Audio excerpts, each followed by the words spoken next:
Nagaraj sir, இந்த 14 கேள்விகள் எழுப்பியிருந்தாங்க குடியரசுத் தலைவர். அந்த 14 கேள்விகளுக்கான விளக்கம் கொடுக்கப்பட்டிருக்கிறது. திமுக எம்பி வழக்கறிஞர் வில்சன் தெரிவிக்கும் போது இது தீர்ப்பு கிடையாது, உத்தரவு கிடையாது, இது முழுக்க முழுக்க ஆலோசனை, ஒப்பீனியன் மட்டும்தான் அப்படின்னு குறிப்பிட்டு பேசியிருக்காரு. இதை நீங்க எப்படி பாக்குறீங்க சார்? அனைவருக்கும் வணக்கம். 55 ஆண்டு காலம் காங்கிரஸ் இந்தியாவை ஆண்டிருக்கிறது. அவர்களோடு 18 ஆண்டு காலம் கூட்டணி ஆட்சியில் பங்கெடுத்திருக்கிறது திமுக. இப்பொழுது மட்டும் ஏன் வந்தது இந்த திடீர் அக்கறை? எதுக்கெடுத்தாலும் நீதிமன்றத்தை நாடுவது, இப்பதான் ஏற்படுத்துறாரு அப்படின்றாங்க அவங்க. இதுக்கு முன்னாடி இது மாதிரி ஏற்படுத்தல. இல்ல என்ன சொல்றேன், நான் கருத்தை முன் வச்சிடுறேன். ஏன்னா இது பெரிய விவாதம். ஏன்னா இது உச்ச நீதிமன்ற தீர்ப்பு, கருத்து இதெல்லாம் அப்படிங்கறத விட அம்பேத்கர் அவர்கள் உருவாக்கிய அரசியலமைப்பு சட்டம், அந்த சட்டம் எப்படி நெகிழ்வுத்தன்மையோடு இருக்கிறது, உச்ச நீதிமன்றம் குறிப்பிட்டிருக்காங்க. நெகிழ்வுத்தன்மையோடு இருக்கிறது அப்படின்னா நாட்டின் நன்மைக்காக. இப்போ மறுசீராய்வு வந்தா உடனே கோர்ட்டுக்கு போறது, நீட்டு தீர்ப்பு வந்தா உடனே அதை தடை போடுவதற்கு கோர்ட்டுக்கு போறது, ஆர்டிகல் 370 வந்தா உடனே கோர்ட்டுக்கு போறது. இது நோக்கம் என்னன்னா, தங்களுக்கு நன்மை பயத்தால், மாநிலத்தில் ஆளுகின்றவர்களுக்கு நன்மை இருந்தால், அது எனக்கு தெரிய குஜராத், மகாராஷ்டிரா இப்படி பல மாநிலங்கள் ஆளுகின்ற பொழுது வேற எந்த மாநிலமும் இதுவரை கவர்னருக்கு எதிராக தொடர்ந்து பிரச்சனைகளை முன்வைக்காத போது அதிகபட்சமாக அதை தூண்டிவிட்டு ஆர்ப்பாட்டம் செய்து ஒவ்வொன்றையும் ஆர்ப்பாட்டம் செய்து ஒவ்வொரு விஷயத்துக்கும் அதிகபட்சமாக நீதிமன்றத்தை நாடிய ஒரு கட்சி என்றால் அது திராவிட முன்னேற்ற கழகம் தான். சரி, அந்த வகையில ஒரு அரசியல் தவறுமே சொல்லல. பட் அதனால் என்ன பயன் அப்படிங்கறதா கேள்வி. சரி, என்ன பயன் கிடைத்திருக்கிறது? நீதிமன்றம் தெளிவா சொல்லிட்டாங்க, அரசியலமைப்பு சாசன சட்டம் மிக தெளிவாக இருக்கிறது, நாங்க மசோதாக்கள்ல தலையிட முடியாது, சட்டமாக இயற்றப்பட்டால் நாங்க தலையிடுவோம் அப்படின்னு சொல்லி ஒரு 5-6 பாயிண்ட் ரொம்ப தெளிவா விளக்கமா சொல்லிட்டாங்க. சரி, அதாவது கவர்னர் வேந்தராக இருக்கக்கூடாது, முதலமைச்சர் நான் வேந்தராக இருக்க வேண்டும், தனக்கு வேண்டிய தனக்கு சாதகமான பல தீர்மானங்களை மசோதாக்களை நிறைவேற்றிக் கொள்ள வேண்டும், அதன் மூலம் தனக்கும் தன் குடும்பத்திற்கும் தன் சார்ந்தவர்களுக்கும் வருமானம் பெற வேண்டும், அதை வைத்து வாக்கு வங்கி அரசை உருவாக்கி இந்த நாட்டை தொடர்ந்து ஆள வேண்டும், அதற்காக எப்படியெல்லாம் சட்டத்தை அவமதிக்க முடியுமோ, எப்படியெல்லாம் சட்டத்தை மாற்ற முடியுமோ, எப்படியெல்லாம் காலதாமதப்படுத்த முடியுமோ, இது கனிம வள கொள்ளையில் இருந்து, டாஸ்மாக் விவகாரத்திலிருந்து, நீங்க 5000 கோடிக்கு கனிம வள கொள்ளை அடிக்கப்பட்டது, அதிகாரிகளை உயர்நீதிமன்றம் அழைத்தது, அழைக்கக்கூடாத அதிகாரிகளை என்று உடனே உச்ச நீதிமன்றத்தை நாடுகிறது தமிழக அரசு. சரி, இதெல்லாம் ஒரு உதாரணம் சொல்றேன். ஒரு சட்டம் ஒரு நெகிழ்வுத்தன்மையோடு கொடுக்கப்படுகின்ற பொழுது அந்த சட்டத்தை தவறாக பயன்படுத்துகிற அரசாக திமுக, திராவிட முன்னேற்ற கழகம் இருக்கிறது என்பதை நான் முதல்ல இங்க பதிவு செய்யறேன். அந்த தீர்ப்பு தான் 75 ஆண்டு காலம் ஆட்சியில் பங்கெடுத்திருக்கின்ற ஆண்டு கொண்டிருக்கின்ற திராவிட முன்னேற்ற கழகம் திட்டமிட்டே நல்ல திட்டங்களை நீர்த்து போக செய்வதற்காக, நல்ல மசோதாக்களை நீர்த்து போக செய்வதற்காக, தங்களுடைய குடும்ப நன்மைக்காக, ஒண்ணும் இல்ல, எஸ்ஐஆர் வந்தது. எஸ்ஐஆர் ஏத்து ஒருத்தர் வழக்கு போடுறாரு, முதலமைச்சரே எஸ்ஐஆர் கொள்ள மாட்டோம் அப்படின்னு சொல்றாரு. இன்னைக்கு அரசு ஊழியர்கள், தமிழ்நாடு அரசு ஊழியர்கள் எஸ்ஐஆர் வேலை பணியை செய்ய மாட்டோம்னு சொல்லி போராட்டம் பண்றாங்க.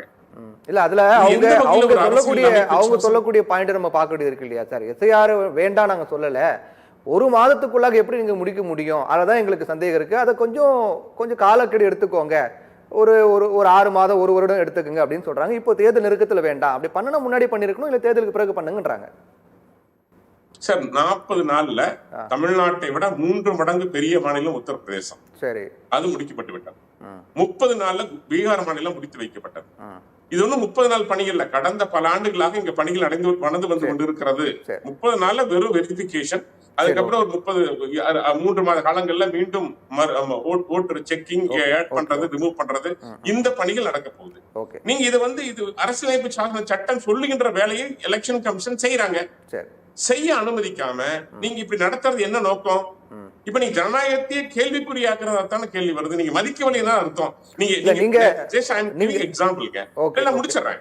நீங்க நண்பர்கள் வந்திருப்பாங்க, அநேக மக்களும் பார்த்துட்டு இருப்பாங்க. நான் கேட்கிறேன், நீங்க திட்டங்களை எடுத்துக்கங்க. மசோதா புதிய குடியுரிமை சட்டத்திலிருந்து புதிய குற்றவியல் திருத்த சட்டம், நீங்க அந்த காலத்துல மன்னர் காலத்தில் ஏற்படுத்தப்பட்ட சட்டம் இன்னைக்கு மாற்றுவதற்கான முயற்சி எடுக்கின்ற பொழுது அதை நாங்கள் ஏற்றுக்கொள்ள மாட்டோம். சரி, புதிய கல்விக் கொள்கையை ஏற்றுக்கொள்ள மாட்டோம், நீட் தேர்வை ஏற்றுக்கொள்ள மாட்டோம், அணை பாதுகாப்பு மசோதாவை ஏற்றுக்கொள்ள மாட்டோம், மறுசீரமைப்பை ஏற்றுக்கொள்ள மாட்டோம். என்ன சார் இது? தமிழ்நாடு இந்தியாவுக்குள் இருக்கிற நாடு, அனைத்து மாநிலங்களும் இதை ஏற்றுக்கொண்டுள்ள பொழுது நீங்கள் ஏற்றுக்கொள்ள மாட்டோம் என்று மத்திய அரசுக்கு எதிராக தொடர்ந்து நீங்கள் வன்மத்தை விதைக்கின்ற பொழுது உங்கள் வாக்கு வங்கி அரசியலுக்காக எத்தனை நாளைக்கு நீங்க இப்படியே ஒரு தமிழ்நாட்டை நீங்க தனித்தீவா வச்சு தமிழ்நாட்டினுடைய வளர்ச்சி கேள்விக்குறியாக்கிறீங்கிறதா கொஸ்டின். இப்போ எல்லாத்தையுமே எல்லா மாநிலம் ஏற்றுக்கிறாங்களா அப்படிங்கிறது கேள்விதான். எனக்கு எல்லாத்தையும் எல்லா மாநிலம் ஏற்றுக்கல ஒன்று. ரெண்டாவது, நீங்க இந்தியாவிலேயே தமிழ்நாடு தான், தமிழக அரசு தான் நீதிமன்றத்தை அதிகமாக நாடுறாங்க நீங்க சொல்றீங்க. அதே தான் அவங்களும் சொல்றாங்க. இந்தியாவில் எந்த மாநிலத்துக்கு கொடுக்காத நெருக்கடி நீங்க தமிழ்நாட்டுக்கு கொடுக்குறீங்க, ஆளுநர் மூலமா இடையூறு ஏற்படுத்துறீங்க, அதனால நீதிமன்றத்துக்கு போறோம் அப்படிங்கிறாங்க அவங்க. என்ன கேக்குறேன், நீங்க என்ன பிரச்சனை? இப்போ ஆளுநர் வேந்தராக இருக்கக்கூடாது, சரி, நாங்க வேந்தராக இருக்கணும். என்ன காரணம்? வைஸ் சான்சலர் நியமனத்துல எத்தனை ஊழல் முறைகேடு நடக்குதுங்கிறத அழகா கவர்னர் புட்டு வச்சாங்க. எவ்வளவு இதை நோக்கி இது கல்வியினுடைய தரத்தை தாழ்த்துவதற்காக, கல்வி வியாபாரமயமாக்குவதற்காக அதை ஏத்துக்கல. அதுதான் பிரச்சனை. அங்கதான் ஆரம்பிச்சு இந்த 14 கேள்வி உச்சநீதிமன்றம் சொல்லியிருக்காங்க இல்லையா, அது பற்றி இல்ல அதான் சொல்றேங்க, அவங்க தெளிவுபடுத்திட்டாங்க.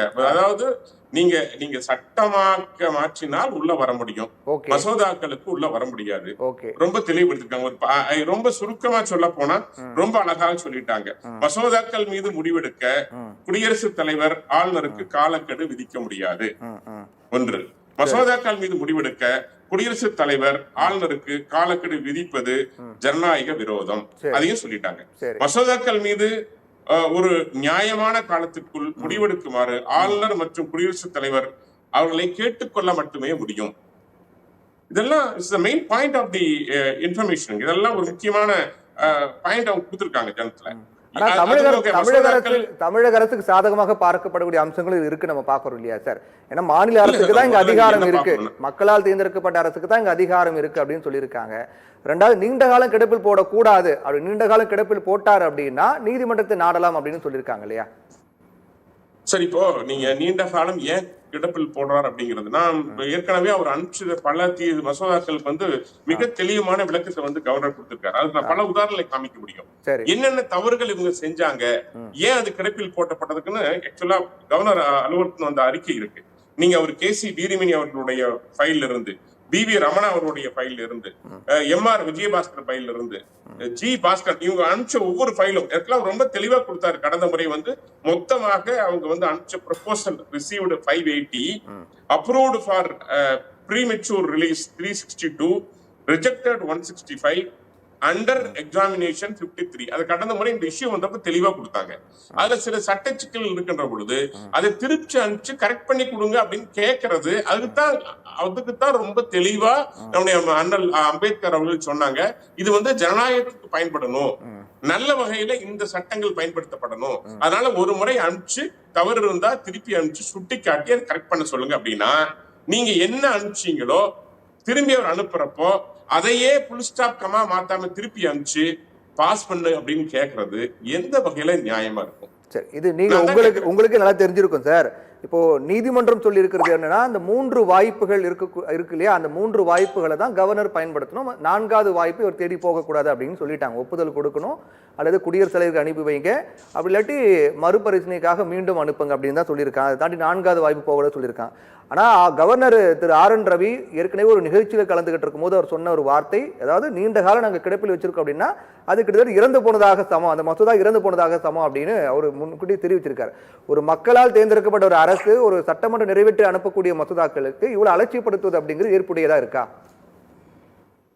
இல்ல சார், நான் தான் சொன்னேன், நீங்க எந்த மாதிரியான விஷயத்தை அனுப்புறீங்கன்னு நான் அதுக்கு உதாரணங்களை சொல்ல முடியும். எந்த மாதிரியான நீங்க தீர்மானத்தை அனுப்புறீங்கிறதா. நீங்க இதுக்கு முன்னாடி 1994 துணைவேந்தர் CM அவர் இருந்தப்போ சென்னாரெட்டி அவர்கள் 24 மாசம் பெண்டிங்ல வச்சிருக்காங்க. 1996ல அதுல திமுக ஆட்சிக்கு வந்தவுடன் அந்த விஷயம் எல்லாம் பெண்டிங் இருந்து அதுக்கப்புறம் அதுக்கான தீர்வுகள் கொடுக்கப்பட்டது. இப்படி பல சமயங்கள்ல பல விஷயங்கள் பல ஆண்டுகள் கிடைப்பில் வைக்கப்பட்டிருக்கின்றன. அது காரணம் என்னன்னா, இது மாதிரியான விஷயங்கள் அதை முடிவெடுக்கக்கூடிய அதிகாரம் ஜனாதிபதிக்கும், கவர்னர் அனுப்பிச்சு ஜனாதிபதி முடிவெடுத்து அவங்க ஆலோசனை பண்ணி எடுக்கிற முடிவுகள் இருக்கின்ற பொழுது அதை பெண்டிங் வைக்கத்தான் செய்வாங்க. இதைத்தான் உச்ச நீதிமன்றம் தெளிவுபடுத்தி இருக்கிறது. ஒரு விஷயத்தை வித்துகள் பண்ணிட்டாங்க அப்படின்னா அது நிச்சயமாக அது அரசியலமைப்பு சட்டத்தோடு இணைந்து செல்லாதுங்கிற காரணமாக இருக்கணும் அப்படிங்கறது. அதான் அந்த நெகிழ்வுத்தன்மை அப்படிங்கிறது. ரெண்டு பேரும் பரஸ்பரம் அமர்ந்து பேசி எடுக்க வேண்டிய முடிவுகளை நீங்க ஒவ்வொரு முறையும் மத்திய அரசு மீது குற்றம் சாட்டுவதற்காக மட்டும், உதாரணம் சொல்ல போனா இந்த மெட்ரோ விஷயம், ரொம்ப மெட்ரோ விஷயத்துல உடனடியா அடுத்து அரசியல் பண்ண பார்த்தாங்க. ஒழுங்கா அப்ளிகேஷன் கூட ஃபில் அப் பண்ணாம, ஸ்ட்ராட்டஜி கூட கொடுக்காம இதை தொடர்ந்து இதே மாதிரி தவறுகளை செஞ்சுட்டு திரும்ப திரும்ப நீங்க மத்திய அரசு மீது குற்றம் சொல்வதற்கு நீங்க உங்க வாக்கு வங்கி அரசியலுக்காக இதை பயன்படுத்துவது என்பது எந்த வகையில் நியாயம் அப்படிங்கறதா. இந்த தீர்ப்பு மிக அழகுங்க. இது தீர்ப்பு எதிர்பார்க்கப்பட்ட தீர்ப்பு தான். நாங்கெல்லாம் ஆல்ரெடி விவாதங்களை பல முறை பேசினப்ப சொன்னோம். நீதிமன்றம் பல முறை சில கருத்துக்களை பதிவு செய்யும், அப்சர்வேஷன் வைக்கும், அதையெல்லாம் தீர்ப்பாக ஏற்றுக்கொள்ள முடியாது. இன்னைக்கு கூட சொல்றாங்க தீர்ப்பு இல்லை அப்படிங்கிறாங்க. ஒரு ஆல்ரெடி அரசியலமைப்பு சாசன சட்டம் இருக்கின்ற பொழுது அதன் மீது எப்படி நீதிமன்றமானது ஒரு தீர்ப்பை கொடுக்க முடியும்னு தெரியல எனக்கு. அதான் சொல்லிருக்காங்க, அரசியல் அமைப்பு சாசன சட்டம் மிக தெளிவாக இருக்கிறது, அதை பின்பற்றுங்க.